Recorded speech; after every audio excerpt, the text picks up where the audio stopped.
नमस्कार दोस्तों। आज मैं आपको सुनाने जा रही हूँ। बूढ़ी माँ का पेट भरने के लिए बेटा मांगता था भीख, फिर आगे किस्मत ऐसी पलटी की।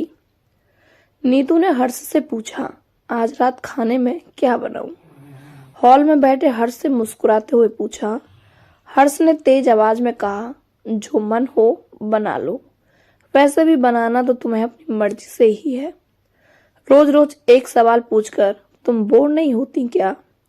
रोज पूछकर हर्ष अब भी टीवी देख रहा था। नीतू चुपचाप किचन में चली गई। बोली कुछ नहीं, भीगी पलकों ने दर्द को आंखों के अंदर ही दबा लिया था। हर्ष को एहसास हुआ कि उसने नीतू पर गुस्सा बेवजह ही कर दिया।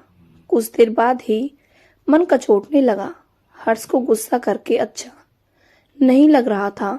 वह उठकर किचन में गया और बोला, क्या पका रही हो? हर्ष ने बड़े ही प्यार से पूछा। नीतू ने कोई जवाब नहीं दिया। अच्छा चलो तुम थोड़ी देर बैठो, मैं चाय बनाकर लाता हूँ, साथ में तुम्हारे फेवरेट सूजी का हलवा भी। हर्ष ने नीतू के हाथ से कढ़ाई लेते हुए कहा, चलो भी रहने तो, जिंदगी में कभी कढ़ाई चूल्हे पर चढ़ाई भी है जो आज हलवा बनाओगे। तुम बैठो, मैं ही बनाकर लाती हूँ, नीतू ने मुस्कुराते हुए कहा।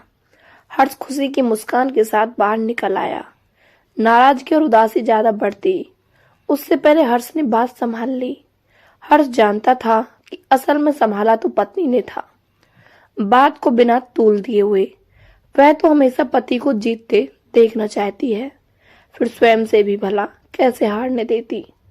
कुछ देर बाद हर्ष और नीतू के ठहाकों की गूंज की महक ने पूरे कमरे में खुशी भर दी। 2 दिन बाद हर्ष का जन्मदिन। रात के 12 बजते ही मैसेज आने शुरू हो गए। सुबह उठकर हर्ष ने बड़े का आशीर्वाद लिया और भगवान के दर्शन किए। बच्चे और नीतू स्वागत में व्यस्त थे। कुछ रिश्तेदार घर आए हुए थे। टेबल सजाई जा रही थी। रंग बिरंगे गुब्बारे देख बच्चे चहक रहे थे। उपहारों के रंग बिरंगे पैकेट्स थे। सभी तैयारों में लगे थे। बड़ा सा केक टेबल पर सजाया हुआ और हर्ष ने जाने कहाँ खो गया। उसकी याद उसे कई साल पीछे ले आई, जब वह मात्र 16 से 17 साल का था। शहर में एक दुकान के सामने बैठा रहता, आने जाने वालों के सामने हाथ फैलाकर भीख मांगता।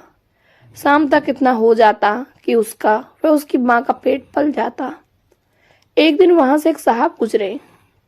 शायद वे शहर में नए आए थे। अपने ऑफिस पैदल ही जाते थे। वह दौड़कर उनके पास गया, हाथ जोड़कर नमस्ते करके हाथ फैला दिया। उसे कुछ ज्यादा ही उम्मीद थी कि साहब हैं तो 20 का नोट तो हाथ में आएगा ही, लेकिन ऐसा नहीं हुआ। उल्टे उनके भाव से साफ जाहिर हुआ कि उसका इस तरह से हाथ फैलाना उन्हें बिल्कुल भी अच्छा नहीं लगा। फिर भी 5 का सिक्का हाथ में रख दिया। 1-2 दिन तो इस तरह रोज मांगते रहने पर उन्होंने कुछ नहीं कहा। 10-5 रुपए हाथ में रख दिया करते। फिर उनके मिजाज से लगता था कि उन्हें भीख मांगने वालों से नफरत है। एक दिन उन्हें गुस्सा आ गया। मुझे बुरी तरह से डांट दिया। कहने लगे, तुम्हें शर्म नहीं आती भीख मांगते हुए?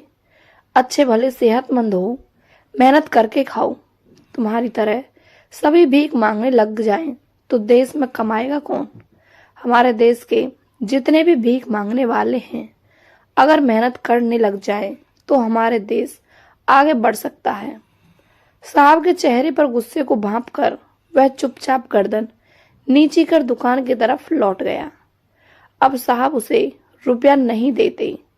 वह दौड़कर उनके पास भी नहीं जाता, बस दुकान के आगे बैठा देखता रहता था।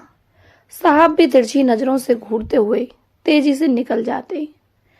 एक दिन साहब खुद मेरे पास आए और मेरा हालचाल पूछा।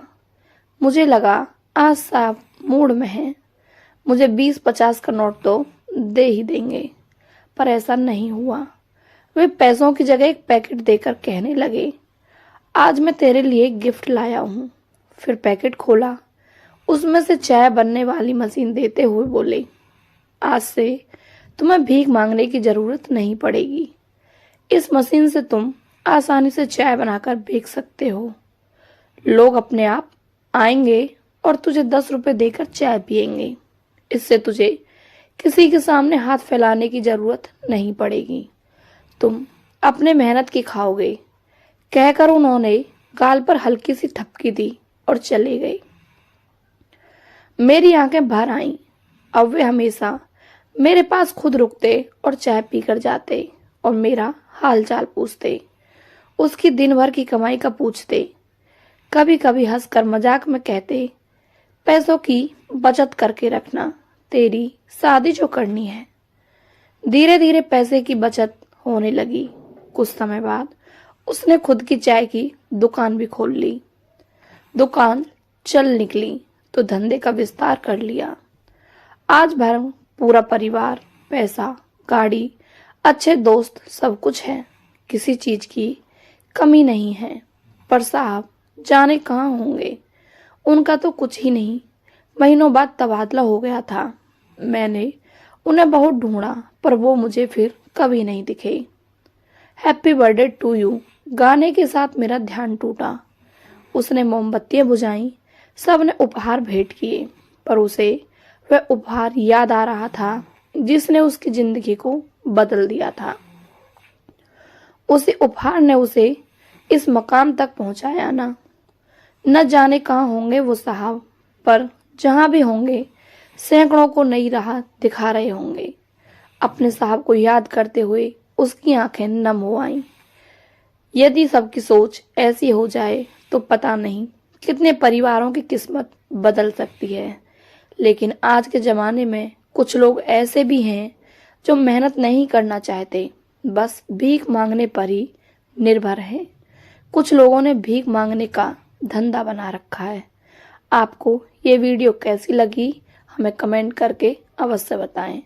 दोस्तों, मेरी तबीयत ठीक नहीं है, इसलिए मेरी आवाज़ थोड़ी खराब चल रही है, तो इस वीडियो को भी ज़्यादा से ज़्यादा प्यार देना।